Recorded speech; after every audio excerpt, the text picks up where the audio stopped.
आज नेता साहेबांच्या मार्गदर्शनाखाली आज आमची पदयात्रा संपन्न झाली।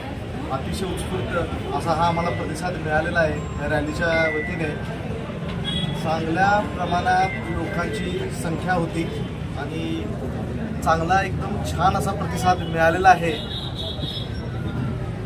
आणि आम्ही या पदयात्राद्वारे आम्ही सर्वांना एक आशीर्वाद मागितलेला आहे की एक जनसेवक म्हणून दोन उमेदवार प्रभाग क्रमांक 12 मधून एक स्मिता अनिल धोत्रे असतील आणि मी वीरेंद्र इंद्रजित गुजर भाजपच्या तिकिटावरती ही निवडणूक लढवत आहे। तुमचा सर्वांचा आशीर्वाद मागून आम्ही पदयात्रा संपन्न केली।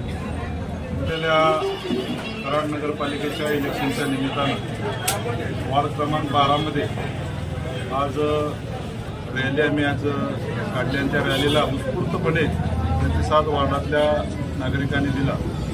या ठिकाणी वार्ड क्रमांक 12 म्हणजे आमचे दोन्ही उमेदवार प्रचंड बहुमताने निवडून येणार आहेत आणि त्याचबरोबर कराड नगरपालिकेवरती संपूर्ण कराड नगरपालिकेचे सर्वच्या सर्व उमेदवार भारतीय जनता पार्टीच्या कमळ या चिन्हावरती मोठ्या संख्येनं निवडून येतील आणि त्याचबरोबर आमचा वरचा उमेदवार आदरणीय पावसकरांना हे तरी महाराष्ट्रामध्ये विक्रम करतील।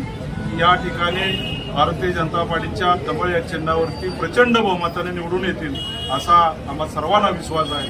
आज या ठिकाणी आजच्या रॅलीमध्ये या ठिकाणी मोठ्या संख्येनं युवक माता भगिनी ज्येष्ठ नागरिक मोठ्या संख्येनं उपस्थित राहिले। त्याबद्दल त्यांचे मनापासूनचे आभार व्यक्त करतो। धन्यवाद।